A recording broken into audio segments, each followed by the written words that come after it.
আওয়ামী লীগের একেবারে তৃণমূল পর্যায়ে পর্যন্ত নেতাকর্মীদের জীবনটাকে অতিষ্ঠ করে তুলেছে। আমি একটা কথা সকলকে বলবো, যারা আমাদের নেতাকর্মীর উপরে চরমভাবে অত্যাচার করেছে তাদের আপনারা চিনেন, কিন্তু আবার সময় মতো ভুলে যাবেন না। প্রত্যেকের নাম, ঠিকানা সবকিছু রাখতে হবে। সেই সাথে সাথে যারা লুটপাট করেছে, এত লুটপাটের মাল কোথায় নিয়ে গেল, কোথায় রেখেছে, কি করেছে, কোথায় বেচেছে, সেই লুটপাটের মালগুলিও খোঁজ করতে হবে। এবং যারা লুটপাট করেছে তাদের আমি বলবো, লুটপাট দখলবাজি যারা করেছেন, আওয়ামী লীগ বা আমাদের মুক্তিযোদ্ধাদের যত সম্পত্তি যে যা লুট করেছেন বা দখল করেছেন সেগুলি জায়গা মতো ফেরত দেবেন। সময় থাকতে সব ফেরত দিতে হবে। যেগুলি দখল করে রেখেছে সেগুলি ছেড়ে দিয়ে যারা মূল মালিক তাদের হাতে ফেরত দিতে হবে। আর সেটা যদি না করা হয় তো ভবিষ্যতে নিজেদেরও কিছু থাকবে না, এটা মাথায় রাখতে হবে। যে আমি এখনই তাদেরকে সেই ব্যাপারে সতর্ক করছি। আজকের দেশটাকে সম্পূর্ণভাবে শেষ করে দিতে চায়। লাখো শহীদের রক্তের বিনিময়ে অর্জিত আমাদের স্বাধীনতা, এই শহীদের রক্ত বৃথা যেতে পারে না, আর বৃথা যাবে না, বৃথা যেতে আমরা দেব না। সেখানেও আমাদের জীবন মান কবুল করেছি এবং আমি ফিরে আসবো। আমার বিরুদ্ধে মৃত্যুদণ্ড দেওয়া হয়েছে মিথ্যা মামলা দিয়ে, আমাদের কাউকে বাদ দেয়নি।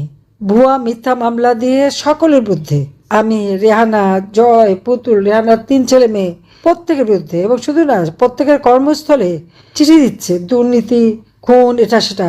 কোথায় কি দুর্নীতি করেছি আজ পর্যন্ত প্রমাণ করতে পেরেছে একটাও? সবই তো রেখে এসেছে, একটা টুকরা কাগজ তো নিয়ে আসেনি, একটাও দেখাতে পেরেছে। কিন্তু যেই বড় বড় কথা বলেছে, ওই ইউনূসের দুর্নীতির অনেক তথ্য আমাদের কাছে আছে। আর তারেকের দুর্নীতি আমার লাগবে না, আমেরিকার FBI তো সাক্ষী দিয়ে গেছে। বাংলাদেশে একটা কথা আছে না, চোরের মায়ের বড় গলা। এখানে শুধু চোরের মা, চোরেরই বড় গলা আমরা শুনি। আর মানুষকে বিভ্রান্ত করা, মিথ্যা অপবাদ দিয়ে বিভ্রান্ত করা বোধহয় ওই বিশ্ব বাটপার ইউনূসের আর কোনো জুড়ি নাই। গ্রামীণ ব্যাংকে 6,000 টাকা বেতনের চাকরি, MD পদে, সে বিশ্বকে জানলো এই ব্যাংক তার নিজের করা। কত বড় বাটপার আপনারা চিন্তা করতে পারেন? সমস্ত টাকা পয়সা লুটেই নিয়ে গেছে, দেশটাকে শেষ করে দিয়ে গেছে। আর এখন জঙ্গি সন্ত্রাসীদের অভয়ারণ্য বাংলাদেশ।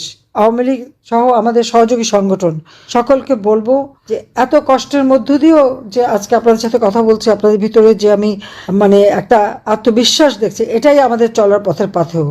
কাজে সবাই সেই আত্মবিশ্বাস নিয়ে চলবেন, সত্যের জয় হবেই ইনশাল্লাহ। আবার এই বাংলাদেশ উন্নত হবে, সমৃদ্ধশালী হবে, শান্তির দেশ হবে। আমাদের মহান নেতা জাতির পিতা বঙ্গবন্ধু শেখ মুজিবের স্বপ্ন, ক্ষুধা দারিদ্র্যমুক্ত উন্নত সমৃদ্ধ সোনার বাংলাদেশ আমরা গড়ে তুলব। সবাইকে ধন্যবাদ। জয় বাংলা, জয় বঙ্গবন্ধু। বাংলাদেশ চিরজীবী হোক। খোদা হাফেজ।